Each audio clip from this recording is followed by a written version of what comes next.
Assalamualaikum warahmatullahi wabarakatuh. Perkenalkan saya Fitria dengan NIM B30124030. Saya akan mereview bab 2 arkeologi konsepsi, teori dan metode dari buku Metode Penelitian Arkeologi. Bab 2 ini membahas secara komprehensif mengenai konsepsi dasar, teori serta metode penelitian arkeologi. Pada bagian awal dijelaskan sejarah perkembangan arkeologi di Indonesia, mulai dari tahap amatir yang hanya berupa pencatatan tinggalan kuno tanpa sistem, hingga pembentukan lembaga resmi seperti Oudheidkundigedienst (OD) pada masa kolonial, dan setelah kemerdekaan menjadi Dinas Purbakala serta Pusat Penelitian Arkeologi Nasional (Puslit Arkedas). Perjalanan kelembagaan ini menunjukkan bahwa arkeologi di Indonesia telah bertransformasi dari kegiatan sporadis menuju disiplin ilmiah yang terstruktur. Selanjutnya dibahas konsep, teori, dan metode penelitian arkeologi. Arkeologi memiliki 3 tujuan utama, yakni merekonstruksi sejarah kebudayaan, memahami cara hidup masyarakat masa lalu, serta menjelaskan proses perubahan budaya. Untuk mencapai tujuan itu, berkembang 2 paradigma utama, arkeologi tradisional berbasis sejarah budaya dan arkeologi prosesual berbasis proses budaya. Perkembangan mutakhir juga melahirkan arkeologi pasca prosesual yang menekankan dimensi ideologi, interpretasi kontekstual, dan kritik terhadap objektivitas data. Bab ini juga menekankan pentingnya pemahaman proses transformasi data arkeologi, baik akibat faktor budaya, pemakaian ulang, deposisi, perusakan, maupun faktor alam, pelapukan, erosi. Hal ini berpengaruh besar pada cara menafsirkan konteks dan asosiasi temuan.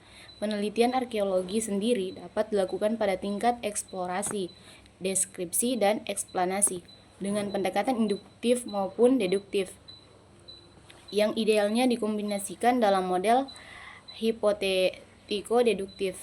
Selanjutnya dipaparkan perkembangan metode arkeologi di Indonesia. Pada awalnya masih kental dengan paradigma sejarah budaya dan metode eksploratif deskriptif, namun sejak 1980-an mulai mengarah pada pendekatan prosesual dengan penggunaan survei, ekskavasi, hingga penelitian bawah air. Muncul pula kecenderungan studi khusus seperti perdagangan, permukiman, etnoarkeologi, paleodemografi, dan kajian keruangan. Meski demikian, penelitian arkeologi di Indonesia dinilai masih kurang dalam aspek problem-oriented research serta eksplisitasi metode deduktif. Bagian berikutnya menguraikan kedudukan arkeologi dalam hubungannya dengan ilmu lain. Arkeologi digolongkan sebagai ilmu budaya, namun dalam praktiknya sangat membutuhkan bantuan disiplin lain seperti geologi, kimia, antropologi, sosiologi, hingga statistika dan semiotika. Dari sinilah berkembang cabang lintas disiplin seperti geoarkeologi, etnoarkeologi, hingga arkeozoologi. Terakhir dijelaskan tahapan penelitian arkeologi yang meliputi yang pertama, pengumpulan data melalui penjajagan, survei, dan ekskavasi. Yang kedua, pengolahan data lapangan berupa klasifikasi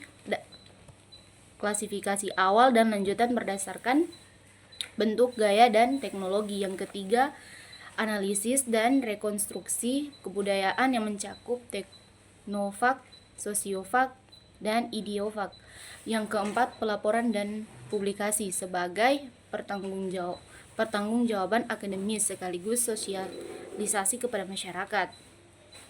Pemasyarakatan hasil penelitian dilakukan lewat publikasi ilmiah maupun populer, pameran media visual, hingga media digital, cibermedia.